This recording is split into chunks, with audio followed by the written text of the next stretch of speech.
It was supposed to be a routine Tuesday meeting. Quarterly updates, project timelines, maybe a surprise bonus announcement if we were lucky. But the second Clifford Brennan cleared his throat and said, "I've got some big news today," I felt my stomach twist. Something was off. He stood at the front of the conference room with that smile he always used when he was about to screw someone over, the one that never reached his eyes. "Starting next month," Cliff said, "we're officially naming Ashley Brennan as the new director of property development." The room clapped. People actually clapped. I sat there blinking like I hadn't heard him right. Ashley, the 26-year-old who still couldn't read a drainage plan without calling for help.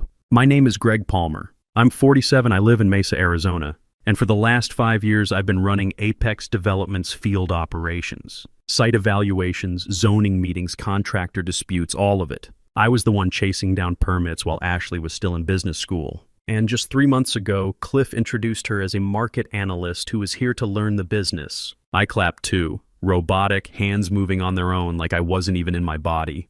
Cliff kept talking, beaming at Ashley like a proud father, because that's exactly what he was. "And I want to especially thank Greg for all his help getting her up to speed," he said. My collar felt tight. I loosened my tie without thinking about it. Ashley gave this awkward half-wave like she knew she didn't deserve a damn thing. She was trying to act humble, but the designer heels and blazer that probably cost more than my truck payment gave her away. Cliff went on about vision and growth and fresh leadership while I stared straight ahead, pretending to listen. My ears buzzed like I was underwater. 5 years. 5 years of late nights, canceled weekends, hauling my ass to city council meetings to get projects greenlit, thinking it was all building to something. But it wasn't. This was the play. They never planned to promote me. I was the mule, the babysitter, the disposable stepping stone. And now that it was done, they expected me to smile and keep clapping. I turned back to my screen, opened the project tracker, and stared at the numbers. But all I could see were the last 5 years going up in smoke. 5 years earlier, I'd joined Apex fresh off a divorce. 43 years old and terrified. My ex-wife Diane had taken me to the cleaners in the divorce, walked away with 60% of everything we'd built together. Left me and my 2 sons, Tyler and Brandon, with a mortgage, a beat-up Ford, and no damn backup plan. I needed stability, insurance, something boring but reliable. Cliff Brennan gave me both. He said he was impressed with my past work in municipal planning and promised I'd grow fast with Apex. "You're exactly the kind of leader we're looking for," he told me. Said I had real grit, and I believed him. I threw myself into the job. Site inspections in 110-degree heat, writing bids until midnight, dragging contractors into line when they tried to cut corners. City permits, land surveys, tenant meetings. I didn't just learn the system, I ran it. I'd crash on the couch some nights, laptop still open, because I couldn't stop thinking about drainage codes or fencing regulations. It was June when I started. Phoenix was hitting 115 that first week, but I didn't care. I had work, I had purpose. Brandon, my youngest, he was 11 then. He'd look at me over breakfast and say, "You coming to my game Saturday?" I'd promise I would, but Saturday always turned into just one walkthrough or this one contract issue. Tyler was 14, already talking about being an engineer someday. He didn't say much when things got busy, but I knew he noticed. Cliff noticed too. He'd call me into his office every couple of months with that casual tone like we were buddies, tell me how important I was. That long-term leadership was coming. I just had to stay the course. It wasn't just words either. I got bigger projects, more responsibility. At some point I assumed I was next in line for director. Who else was there? Cliff's own son had moved to Colorado years ago, wanted nothing to do with the family business. Then 6 months ago, Cliff stopped me in the hallway and said, "Hey, heads up. My daughter's starting next week, fresh out of Wharton. Just wants to see how things run. She'll be shadowing you a bit." I said, "Sure." Figured it'd be some version of take your kid to work day, maybe a month of observation before she moved into HR or marketing. Instead, in walks Ashley Brennan on a Monday morning, looking like she'd just stepped out of a magazine. She walked in like she owned the place, offered me a handshake and said, "You must be Greg. Dad says you're the operations backbone around here." That smile wasn't respectful. It was rehearsed, like she already knew where she was headed and I just didn't matter. Still, I didn't think too much of it. I'd seen plenty of clueless kids bounce in and out of this industry. Then she started showing up to everything. Every site visit, every zoning meeting, every call with city officials. I'd walk into a bid review and there she'd be, already in the chair next to mine, scrolling through her phone like she was bored out of her mind. Once I was explaining permit timelines to a developer, and Ashley cut me off to ask if there were any software tools that could just automate that stuff. I laughed. I thought she was joking. She wasn't. The thing is, I trained her without realizing it. I answered her questions, gave her access to my files, even defended her once when she screwed up a site survey entry because I thought I was being helpful. I thought I was being a team player. Turns out I was just building my replacement. I stopped giving her the benefit of the doubt that same week. It was Thursday night, close to 9 o'clock. Office was quiet except for the janitor's radio and the buzz from the vending machine down the hall. I was sitting at my desk triple-checking zoning maps for a Chandler Heights build we'd nearly botched last month. Ashley had left hours ago, probably off at happy hour somewhere. I was packing up when I heard voices coming from Cliff's office. His door was cracked open. Not enough to see them, but just enough to hear. "Still no word on that director position?" a man said. I recognized the voice. Leonard Porter, one of the firm's senior investors. Been around since Apex's early days. There was a pause, then Cliff's laugh, low and smug. "He's a boots-on-ground guy. Good in the field, but that's where he stays." I stopped moving. Set my bag down on the desk without making a sound. Len pushed back. "Greg's the one who's kept your projects from collapsing the last few years." "Yeah," Cliff replied. "But Ashley's got the Wharton MBA. She understands where the market's going, and she's family." Family. I stepped back from the door, stood there for 10 seconds, then walked to my desk, grabbed my keys, and left.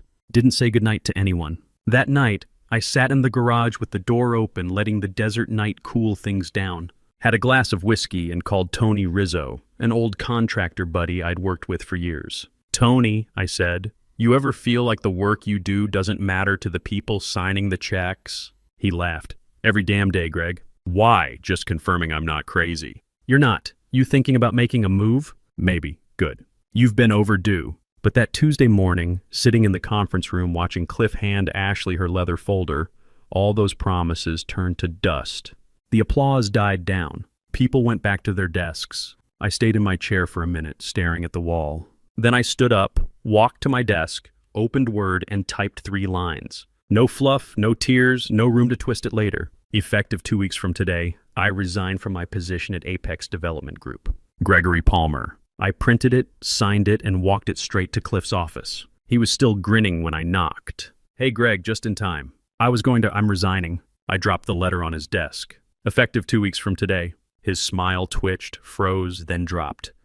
Wait, what?" He picked up the letter like he couldn't read English. "You're serious?" I nodded. "Already sent it to HR. You'll get the official copy soon." He stood up, palms out like he was calming down a hostage. "Okay, let's not make any fast moves here. I know the promotion caught you off guard, but there's more to come. This isn't the end of your growth here." I didn't move. "You've built something here, Greg. Your reputation means something," he said, starting to sweat. "And I know you've got responsibilities. 2 kids, a mortgage, bills. Let's be honest, jumping ship right now? Not smart." There it was. The guilt trip.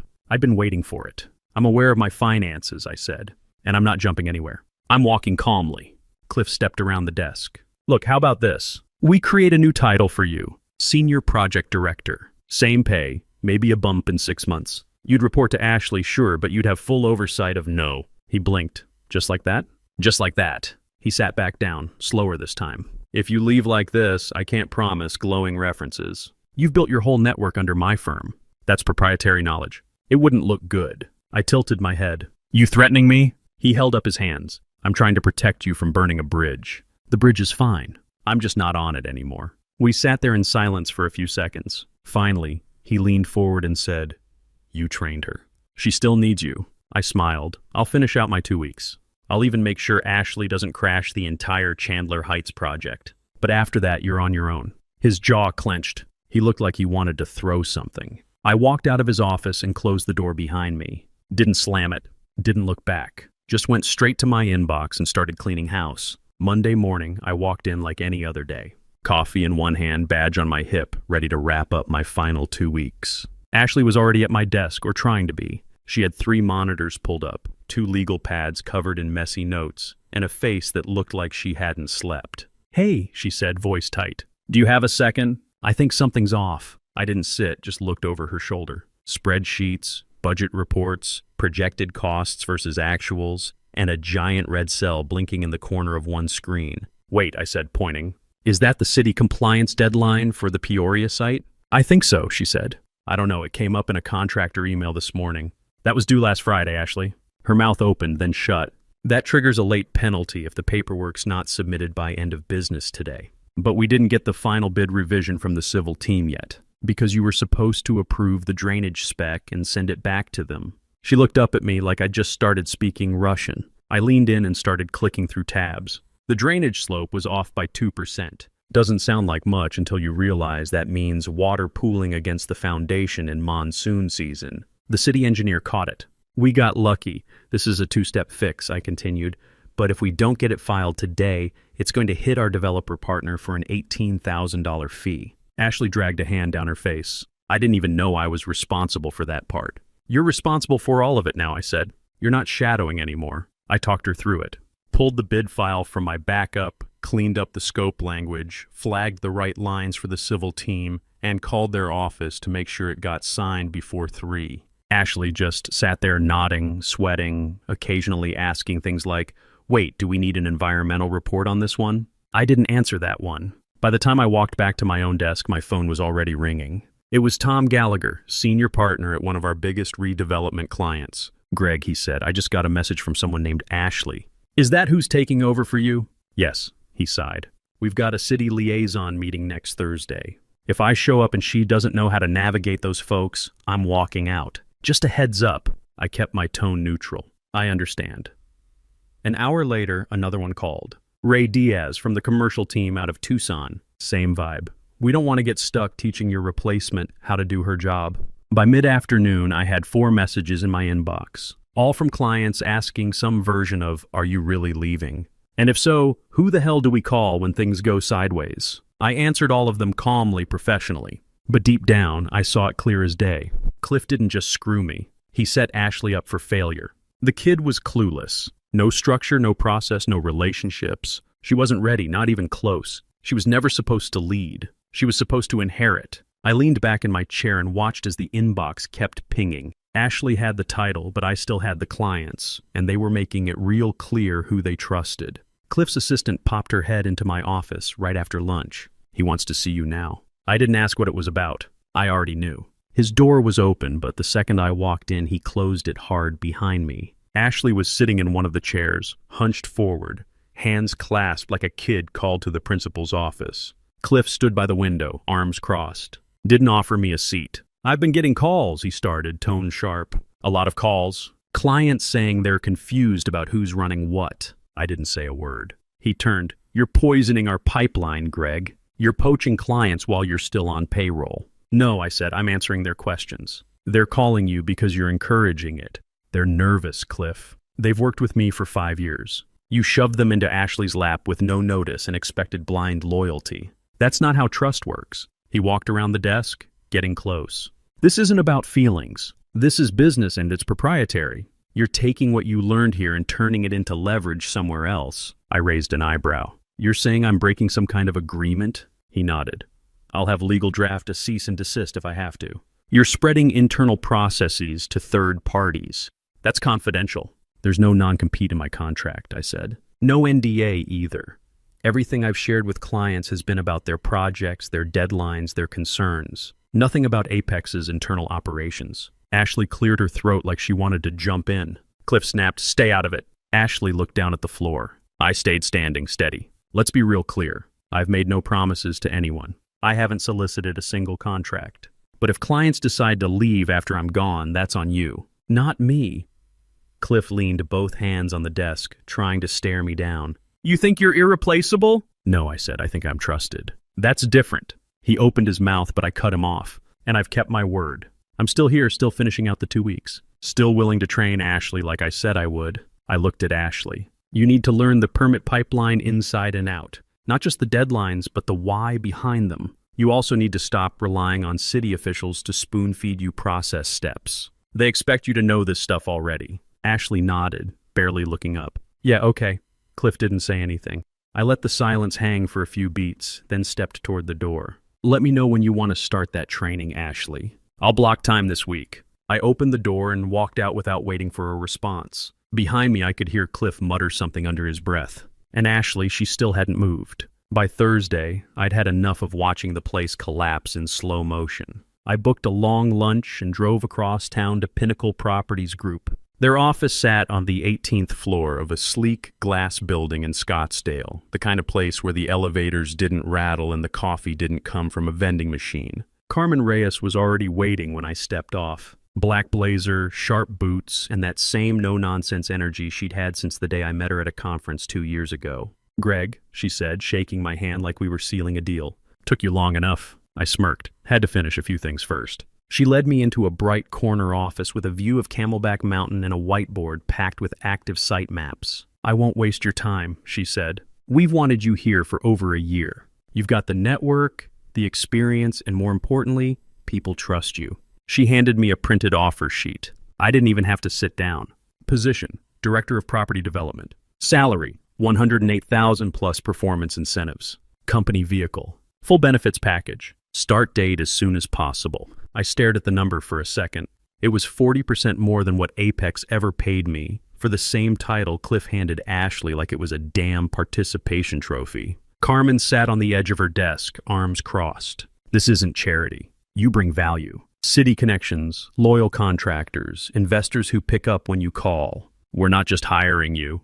We're hiring your reputation." It wasn't a hard decision. "I'm in," I said, sliding the offer sheet back to her. No hesitation.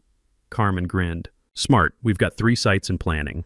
2 in Texas, 1 outside Tucson. I want you leading the Arizona one by next month." "I'll be ready," I said. She stood, walking me back toward the elevator. As we passed a glass-walled conference room, I spotted a site map I recognized. The same parcel I tried to pitch at Apex 6 months ago. Cliff passed on it. Carmen caught me looking. "Yeah, we grabbed that after Apex dropped the ball. That's a gold mine once zoning clears." I nodded. Of course it was. As the elevator doors opened, she turned to me with a slight smile. "By the way," she said, "don't be surprised how fast your old clients find their way to our door. Loyalty travels." I nodded once. She wasn't wrong. I wasn't walking away empty-handed. I was walking with everything that mattered. 6 months later, I had 2 major redevelopments under my belt. One outside Austin, another in Avondale. Pinnacle didn't micromanage. They cleared the runway and let me fly. Carmen backed my decisions, even the risky ones. We built fast, clean, and under budget.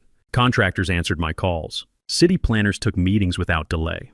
It felt like finally working at full power. No babysitting, no politics, just results. Tom Gallagher called my second week at Pinnacle, said he was moving his Tempe project to us. Ray Diaz followed 2 weeks after that. By month 3, we'd picked up 4 former Apex clients without me making a single sales call.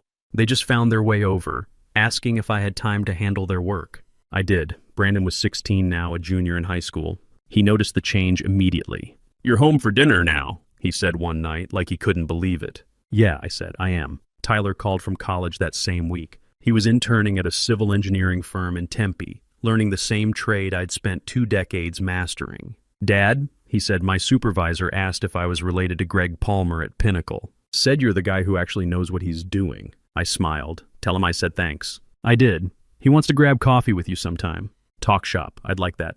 I was sketching site flow for a 3rd build when Carmen walked in holding a rolled-up magazine. "Thought you'd want to see this," she said. She tossed it on my desk. Southwest Construction Journal. Not flashy, but every major investor read it. The front page headline was brutal. "Apex Development bleeds contracts after leadership shakeup." Right underneath, a picture of Ashley looking completely lost at a podium, sweat visible on her collar, mouth half open mid-sentence. I didn't even have to read it to know, but I did anyway. The article laid it all out.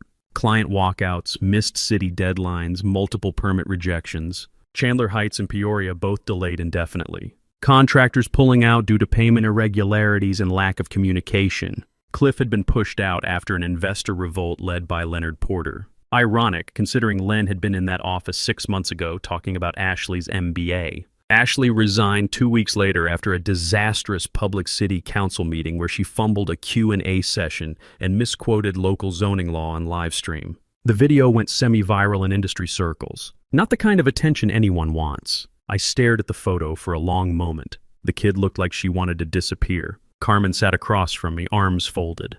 "They said you were just operational, a behind-the-scenes workhorse." "They did," I said. She tapped the magazine.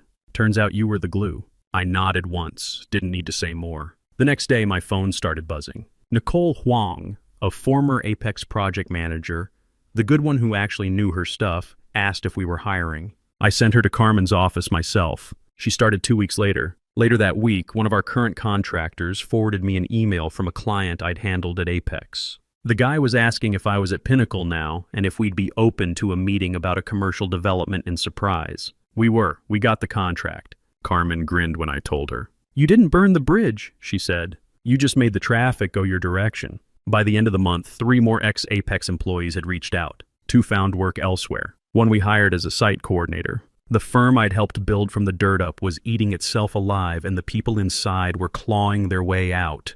They said I was replaceable. Turns out I wasn't. A few weeks later, I was driving through Phoenix after a site visit in Goodyear. I hadn't eaten all day and my head was pounding. I pulled off the freeway and ended up at a place called Builder's Corner Cafe, one of those spots where contractors and city inspectors grabbed lunch between jobs. Still had the same flickering open sign, same cracked leather booths. I slid into one near the back and ordered black coffee and eggs. Then I saw her, Ashley. She was 2 booths over, hunched over a stack of textbooks and blueprints. Pencil behind her ear, no designer blazer, no polished appearance. Just her and a legal pad full of notes and diagrams. I watched for a second, then got up and walked over. She looked up, startled, embarrassed. Greg, hey! Wow. I didn't expect to see me in public, I said, raising an eyebrow. She gave a sheepish smile. Something like that. I nodded toward the mess on the table. What's all this? Night classes, she said.